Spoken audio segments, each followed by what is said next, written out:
اعوذ باللہ من الشیطان الرجیم، بسم اللہ الرحمن الرحیم۔ دیس پردیس ٹی وی چینل کے پاکستان اور دنیا بھر میں بیٹھے ناظرین، آپ کو راجہ سلطان محمود چوہان، عرفان راجہ اور فرقان حسن راجہ کا سلام۔ ناظرین، میں گزشتہ ایک ماہ سے میری طبیعت ناساز تھی اور جس کی وجہ سے میں کچھ کام نہیں کر سکا، تو آپ دوستوں نے میرے لیے بہت زیادہ دعائیں کیں، آپ کا بہت بہت شکریہ۔ تو ابھی تک میں مکمل تو ریکور نہیں ہو سکا، ہفتہ 10 دن شاید مزید لگیں گے، تو انشاءاللہ العزیز یہ جو میرا قلبی اور زبانی جہاد ہے وہ انشاءاللہ العزیز تا دم مرگ جاری رہے گا۔ ناظرین، میں صرف میڈیا کے پلیٹ فارم سے ہی نہیں، میری جتنے بھی کاوشیں ہیں، کوششیں ہیں، آپ لوگوں کے سامنے آتی رہتی ہیں۔ اس کے علاوہ ہم عملی طور پر بھی مخلوق خدا، اور میری جو میڈیا ہے اس کا فوکس جو ہے وہ عوام ہوتے ہیں، اس میں سنسنی نہیں ہوتی، اس میں فضول کی خبریں نہیں ہوتی، عوام ہوتی ہے۔ عوام کے حقوق کی میں بات کرتا ہوں، جو ہمارے ارباب اختیار ہیں ان کی توجہ جو ہے عوام کے مسائل کی طرف کرنے کی کوشش کرتا ہوں، اور اس کے علاوہ جو ہے ہم عملی طور پر بھی مخلوق خدا کی خدمت کرتے ہیں۔ ناظرین، میں میڈیا کے علاوہ میری مدر ویلفیئر فاؤنڈیشن جو ہے، میری ایک NGO ہے جو گزشتہ 12 سال سے حکومت پنجاب کے ساتھ رجسٹرڈ ہے، اور اس پلیٹ فارم سے بھی ہم مخلوق خدا کی عملی خدمت کرتے ہیں۔ اور اس وقت جو ہے اس پلیٹ فارم کے زیر اہتمام جو ایک ووکیشنل سینٹر چل رہا ہے، 3 ایمبولینسز گاڑیاں سروس دے رہی ہیں، معذوروں کے لیے ویل چیئرز جو ہے ہم دے رہے ہیں، اور اس کے علاوہ رمضان شریف میں غریب لوگوں کو فوڈ پیکج بھی دے رہے ہیں۔ تو یہ جو ہے سلسلہ جو ہے وہ میرے تینوں بیٹے عرفان راجہ، فرقان راجہ اور رضوان راجہ صاحب ہینڈل کرتے ہیں۔ تو آپ سے گزارش ہے کہ اگر آپ کسی بھی مسکین ضرورت مند کی مدد کرنا چاہیں تو ہمارے ان 3 شعبوں میں آپ ہمارے ساتھ رابطہ کر سکتے ہیں، یا بالواسطہ یا براہ راست اگر کوئی چیز بھیجنا چاہتے ہیں، کوئی ویل چیئر یا فوڈ کا پیکج، تو آپ کو اللہ تعالیٰ اجر عظیم عنایت فرمائے گا۔ تو اس کے بعد ناظرین، میرا جو YouTube چینل ہے دیس پردیس، اس سے آپ سے گزارش ہے کہ اسے بھی آپ سبسکرائب کر لیں اور بیل آئیکن کو کلک کر دیں تاکہ میرا اور آپ کا رابطہ قائم رہے۔ تو ناظرین، آج 4 اپریل 2023، 2 بڑی اہم تاریخیں، 2 بڑے اہم واقعات آپ کے سامنے ہیں، اور ایک ہے 4 اپریل 1979، جس دن آئین پاکستان کے بانی ذوالفقار علی بھٹو کا عدالتی قتل ہوا تھا، اور دوسری آج 4 اپریل 2023 ہے، جس میں دوبارہ جو ہے آئین پاکستان کا عدالتی قتل ہوا ہے۔ یہ ایک بہت بڑا المیہ ہے ہماری پاکستان کی عدالتی تاریخ کا۔ جسٹس منیر سے لے کر آج تک کی تاریخ میں ہمارے جو ججز ہیں وہ بہت متنازع رہے ہیں۔ انہوں نے بس چمک کے بھی الزامات ہیں بڑے ان کے اوپر، اور باقی جو ہے پریشر کے ذریعے انہوں نے آئین کا حلیہ بگاڑا ہے، اور آج ہم جو ہیں وہ بے آئین قسم کی ریاست کہلائے جا سکتے ہیں۔ ناظرین، پاکستان کا جو آئینی تاریخ ہے وہ کوئی اتنی اچھی نہیں ہے۔ 1947 میں پاکستان بنا، لیکن پاکستان کو پہلا آئین جو ہے وہ 1956 میں ملا تھا، اور وہی آئین 1956 والا 1958 میں ایوب خان کے مارشل لاء کی نظر ہو گیا تھا۔ پھر ایوب خان نے ایک صدارتی آئین 1962 میں نافذ کیا تھا، جو اس کے جانے کے ساتھ ہی جو ہے وہ کالعدم ہو گیا تھا، یحییٰ خان کا مارشل لاء، اور پھر یہ پاکستان بے آئین ہو گیا تھا۔ 1973 میں ذوالفقار علی بھٹو نے پاکستان کو پہلا جمہوری پارلیمانی آئین دیا، جو پاکستان بننے کے 26 سال کے بعد دیا گیا، اور وہ آئین ایک متفقہ آئین تھا۔ اس میں تمام ملک کی جماعتوں کے رہنماؤں نے اس پر متفقہ طور پر دستخط کیے تھے، لیکن اس آئین کا بھی حلیہ بگڑتا رہا۔ 1973 کے بننے والے آئین پر جو ہے وہ 1977 میں ایک فوجی جرنیل ضیاء الحق نے شب خون مارا، اور پھر 3 مہینے کے لیے وہ آیا تھا، 90 دن کے لیے، اور پھر وہ 11 سال رہا۔ آئین کا حلیہ بگڑا، اپنی مرضی کا آئین بناتے رہے، اپنی مرضی کی اس میں ترمیمیں کرتے رہے۔ اس کے بعد پھر دوسرا شب خون 1999 میں جنرل پرویز مشرف نے مارا، اور اس کو انہی عدالتوں نے، انہی عظما نے، انہی عالیہ نے تحفظ دیا، اور انہیں پرویز مشرف صاحب کو کہا گیا کہ آپ 3 سال تک بلا شرکت غیرے اس آئین کے ساتھ جو بھی کرنا چاہتے ہیں وہ کر دیں۔ جنرل ضیاء الحق نے کہا تھا کہ آئین 14 صفحوں کی کتاب ہے، میں جس وقت چاہوں اس کو پھاڑ دوں اور پھینک دوں۔ اور اسی کا بیٹا اعجاز الحق پچھلے دنوں تحریک انصاف میں شامل ہوا، جس کا باپ جو ہے وہ کہتا تھا کہ آئین 14 صفحوں کی کتاب ہے، جس کو جس وقت میں چاہوں پھاڑ کر پھینک دوں۔ وہ شخص بھی آئین کی بالادستی کی بات کرتا ہے، اور وہ شخص بھی جو ہے وہ 90 دنوں کے انتخابات کہتا ہے آئین کے اندر لکھے ہوئے ہیں۔ یار کون سا آئین؟ تمہارے باپ نے تمہارے آئین کا جو حلیہ بگاڑا تھا وہ کیا ہے؟ تو وہ آج ڈیموکریٹ، دنیا کا سب سے بڑا ڈیموکریٹ عمران خان اس کے دائیں طرف کھڑا ہے، اور اس کے بائیں طرف ایوب خان کا پوتا عمر ایوب خان کھڑا ہے۔ 2 ڈکٹیٹروں کے بیٹے اور پوتے جو ہے ڈیموکریٹ کے ساتھ کھڑے ہیں۔ بڑے شرم کی بات ہے، یہ ہمارے ملک کی جمہوریت ہے، اور ہمارے عوام کی بھی کوئی حالت نہیں ہے، اللہ اس کے علاوہ ان کو کچھ آتا بھی نہیں ہے۔ تو آئین کے ساتھ جو ہے وہ کھلواڑ صرف فوجیوں نے نہیں کیا، صرف جرنیلوں نے نہیں کیا، اس کے ساتھ عدلیہ نے بھی بڑے کھلواڑ کیے۔ 1973 جسٹس منیر سے لے کر آنورڈ تمام عدالتی تاریخ ہمارے سامنے ہے کہ انہوں نے کیا کیا کردار ادا کیے۔ حالانکہ جو پارلیمانی جمہوریت ہے اس میں پارلیمنٹ سپریم ادارہ ہوتی ہے، اور اسی کی کوکھ سے یہ تمام ادارے جنم لیتے ہیں، لیکن ہمارے پاکستان کی بدقسمتی یہ ہے کہ اس میں پہلے فوج کی طرف سے تجاوزات ہوتی رہیں، اور عدلیہ کے ذریعے بھی آج بھی تجاوز ہوا ہے۔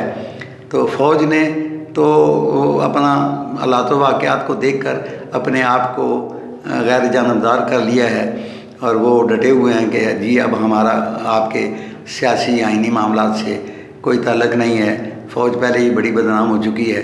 تو وہ کچھ لوگوں کے چاہنے کے باوجود بھی وہ الگ تھلگ ہیں۔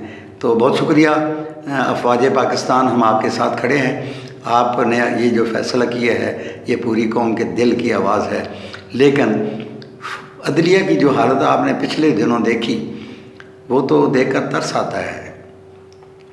میں پچھلے دنوں ایک خبر پڑھ رہا تھا کہ ایک بزرگ کو 18 سال کے بعد انصاف ملا، اور وہ انصاف ملنے کی خوشی میں اس کی موت واقع ہو گئی۔ غریب کو تو 18 سال 20 سال عمر پوری، بلکہ اگلی نسلوں تک انصاف نہیں ملتا، لیکن کچھ لوگوں کے لیے انصاف جو ہے وہ دروازے کھٹکھٹاتا ہے کہ بھائی جان آ جاؤ، ہم ہار لے کر کھڑے ہوئے ہیں آپ کے لیے، صبح نہیں آ سکتے دوپہر کو آ جاؤ، دوپہر کو نہیں آ سکتے 4 بجے آ جاؤ، 4 بجے نہیں آ سکتے 8 بجے آ جاؤ، ہم آپ کے راہ میں فرش راہ اپنی آنکھیں فرش راہ کے طور پر ہم نے بچھائے ہوئے بیٹھے ہیں۔ اور پھر ساتھ ہی بات کرتے ہیں کہ آئین کی بالادستی، بنیادی حقوق۔ یار کون سے بنیادی حقوق کی بات کرتے ہیں آپ؟ اس وقت پاکستان کی سپریم کورٹ میں 51,000 کیسز پینڈنگ ہیں، کیا وہ بنیادی حقوق نہیں ہیں؟ لیکن عمران خان صاحب ایک چہتا ہے اس وقت بنا ہوا ہے عدلیہ کا، تو اس کو ذرا مچھر بھی کاٹتا ہے تو عدلیہ 100 موٹر لے لیتی ہے۔ آ جائیں جی عدالت میں، پہنچ جائیں جی، فوراً فیصلہ، راتوں کو فیصلہ، دن کو فیصلہ۔ تو وہ نہیں کہتا میں نہیں آتا، جاؤ جو کرنا ہے کرو۔ وہ منتیں کر رہے ہوتے ہیں، مہربانی کرو یار، وہ آتا ہے تو پورے لو لشکر کے ساتھ آتا ہے. وہ عدالتوں کے دروازے توڑتے ہیں، وہ عدالتوں کا تقدس پامال کرتے ہیں، وہ ججز کو دھمکیاں دیتے ہیں اور وہ کہتے ہیں کہ میں عدالت کے کمرے میں نہیں آ سکتا، عدالت خود باہر چل کر آئے اور مجھ سے سائن لے لے. یہ صورتحال ہے. اور عدلیہ جو ہے وہ اس کو جب بھی غصہ چڑھتا ہے تو میرے اوپر ہی چڑھتا ہے یا عام آدمی کے اوپر ہی چڑھتا ہے. یار غصہ کر کے دکھاؤ نا.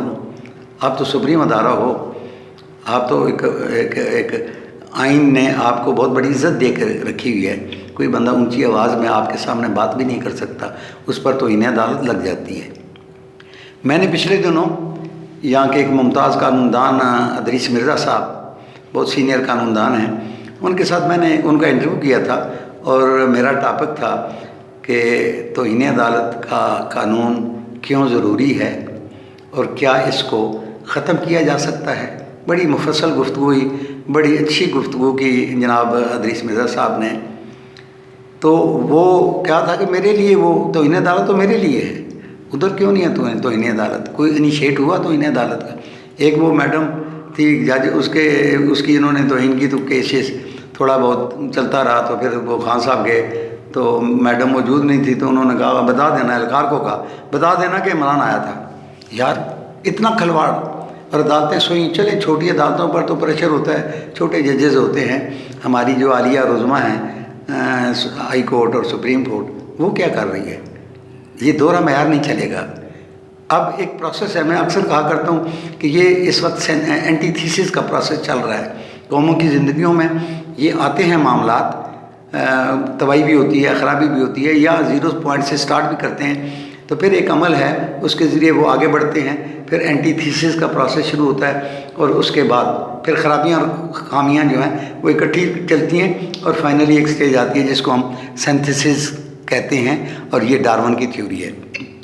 تو ناظرین، یہ آج 4 اپریل 2023، ابھی تھوڑی دیر پہلے سپریم کورٹ نے جو الیکشن کمیشن کا الیکشن کی ڈیٹ آگے بڑھانے کا جو فیصلہ تھا، اس کو انہوں نے کل عدم قرار دے دیا ہے.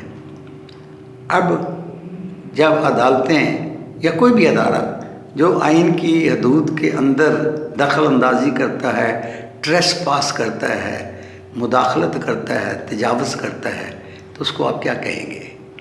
تو انہوں نے یہ آئین میں لکھا ہے کہ عدالت جو ہے وہ الیکشن کو ملتوی کر سکتی ہے، عدالت کے پاس اختیار ہے. لیکن یہ جو میں ابھی فیصلہ دیکھ رہا تھا کہ عدالت نے تو پورا شیڈول دے دیا کہ فلاں ڈیٹ تک آپ کاغذات نامزدگی کریں گے، فلاں ڈیٹ تک سکروٹنی ہوگی، فلاں ڈیٹ کو 14 مئی کو پنجاب کے الیکشن کا عدالت نے فیصلہ کر دیا ہے. اور یہ الیکشن کمیشن کے جو کہ خود مختار ادارہ ہے، اس کے اختیارات میں مداخلت ہے. اس کے فیصلے کو آپ غیر آئینی قرار دے سکتے ہیں اگر آئین میں اس کی اجازت ہے، لیکن آپ شیڈول نہیں دے سکتے جناب والا. لیکن آپ نے شیڈول بھی دے دیا ہے. تو اب یہ معاملات بڑے گمبھیر ہو گئے ہیں. ابھی تھوڑی دیر پہلے سپریم کورٹ نے جو ایک فیصلہ کیا، اس کا جو ہے وہ حکومت ظاہر رد عمل دے رہی ہے کہ یہ غیر آئینی نہیں ہے. 9 ججز سے شروع ہوا، 3 ججز من پسند ججز پر آیا، پھر 4 اور 3 کی کنٹروورسی بھی چلتی رہی کہ 4 ججز نے وہ جو ہے وہ سو موٹو کو غیر قانونی قرار دے دیا تھا. تو اس کے بعد پھر جسٹس فائز عیسیٰ صاحب کا ایک ڈیسیژن آ گیا. وہ اس وقت سپریم کورٹ میں دوسرے نمبر پر ہیں، سینئر موسٹ جج ہیں. انہوں نے کوئی 3 رکنی بینچ تھا جس میں انہوں نے 2-1 سے ایک فیصلہ کیا کہ عدالت جو ہے وہ سو موٹو نہیں لے سکتی. تو اس کو ایک انتظامی فیصلے کے ذریعے ایک رجسٹرار جو کہ ایک سرکاری کلرک ہے، اس کے ذریعے جو کل عدم قرار دے دیا گیا. وہ ایک نیا معاملہ شروع ہو گیا. چیف جسٹس فائز عیسیٰ صاحب نے وہ گورنمنٹ کو لکھا تو گورنمنٹ نے اس کو رات کو ہٹا دیا. اور آج جو ہے سپریم کورٹ نے بڑی ایکٹیویٹی دکھائی، بڑی جلدی دکھائی، بڑا ایکشن دکھایا کہ آج انہوں نے جو جسٹس فائز عیسیٰ کا سو موٹو کا جو ڈیسیژن تھا اس کو انہوں نے غیر مؤثر قرار دے کر ایک لارجر بینچ بنا دیا، اور لارجر بینچ بنایا جسٹس اعجاز الاحسن کی سرپرستی میں 6 رکنی، جو ہم خیال ججز کا وہ ایک بینچ ہوگا۔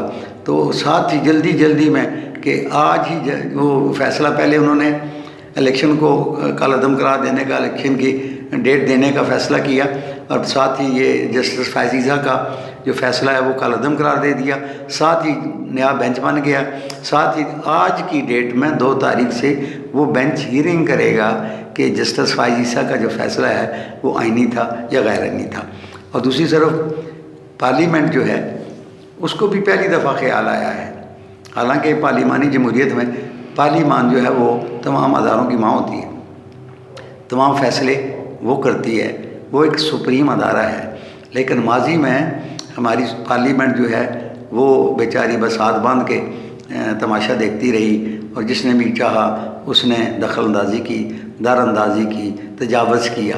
لیکن اب پہلی دفعہ کوئی تھوڑا سا ایکشن میں آئے ہیں ہمارے میاں شہباز شریف صاحب اور گورنمنٹ، اور بالخصوص میں خراج تحسین پیش کروں گا بلاول بھٹو زرداری، ایک نوجوان سیاستدان ہے، تو جس نے بڑے بھرپور انداز میں بہت کچھ کہہ دیا۔ انہوں نے تو اداروں میں بیٹھے ہوئے فرعونوں کی بات بھی کی، پارلیمان کی بالادستی کی بات کی، اور پارلیمان نے پھر ایک بل پاس کیا جو کہ ان کی جو سو موٹو نوٹسز ہیں یا بینچز کی تشکیل کے معاملات ہیں، اس پر قومی اسمبلی نے، پھر سینٹ نے یہ بل منظور کیا۔ ابھی وہ صدر صاحب جو بیٹھے ہوئے ہیں اس کو لے کر، لیکن کب تک؟ میکسیمم 25 دن، اس کے بعد وہ بل آٹومیٹکلی قانون بن جائے گا، اور اس کے بعد پھر عدالتوں کو بھی اپنا قبلہ درست کرنا پڑے گا۔ تو ناظرین، آج ایک تو یہ المیہ ہوا پاکستان کی دستور کے ساتھ، میں کہوں گا کہ 4 اپریل 2023 کو پاکستان کے آئین کا قتل ہوا۔ آج پوری قوم ماتم کناں ہے کہ یار یہ کیا ہو رہا ہے، لیکن ساتھ ہی آج ذوالفقار علی بھٹو جو کہ اس آئین کے خالق تھے، جن کو 4 اپریل 1979 کو جن کا عدالتی قتل ہوا تھا، آج ان کی برسی منائی جا رہی ہے۔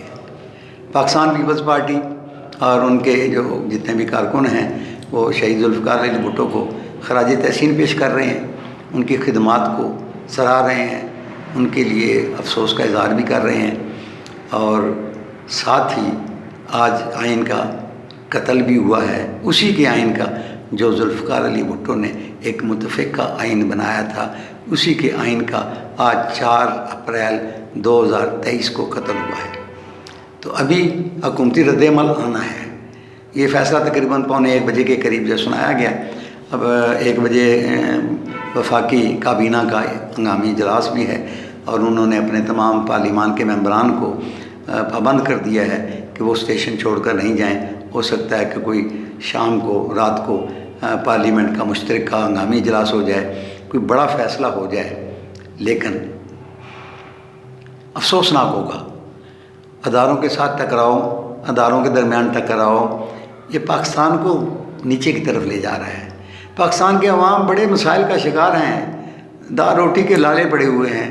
ادھر ہمارے جو بڑے لوگ ہیں جنہوں نے عوام کے لیے کچھ کرنا ہے، ان کو الجھا دیا گیا، ٹکرا دیا گیا آپس میں کہ وہ لڑتے رہیں آئین کی لڑائیاں، اور عوام جو ہیں وہ پستے رہیں۔ تو ناظرین، آپ سے دوبارہ گزارش ہے، ایک تو میری صحت یابی کے لیے انشاءاللہ العزیز ہفتہ 10 دن میں انشاءاللہ العزیز میری ریکوری ہو جائے گی، اور اللہ تعالیٰ دعا کریں اللہ تعالیٰ مجھے صحت دے، اور یہ جو میں اپنا مشن ہے، جہاد ہے، وہ اپنا جاری رکھوں۔ میری ذات کے، میرے الفاظ سے، میرے سوچ سے اختلاف ہو سکتا ہے، ہونا بھی چاہیے میری بہتری کے لیے۔ اگر میں غلطی پر ہوں تو میری رہنمائی بھی کریں۔ تو میں اپنا جو مشن میری زندگی کا ہے کہ میں زندگی کی آخری سانس تک جو ہے یہ اپنا مشن جاری رکھوں گا۔ دوسرا میرا جو ویلفیئر کا جو ادارہ ہے اس کو بھی الحمدللہ ہم احسن طریقے سے 12 سال سے چلا رہے ہیں۔ اور میرے مرنے کے بعد بھی وہ مشن میرے بچے جو ہیں اللہ تعالیٰ ان کے لیے دعا کریں، اللہ تعالیٰ انہیں توفیق دے کہ وہ جو میرا مشن ہے اس کو وہ آگے چلاتے رہیں۔ تو اس کے بعد جو ہے میں بس آپ کے لیے دعا گو ہوں، آپ میرے لیے دعا کریں، میری صحت یابی کے لیے دعا کریں، اور پاکستان کے ترقی اور خوشحالی کے لیے دعا کریں، پاکستان کی امن اور سلامتی کے لیے دعا کریں۔ اللہ تعالیٰ میرا اور آپ سب کا حامی و ناصر ہو۔ خدا حافظ۔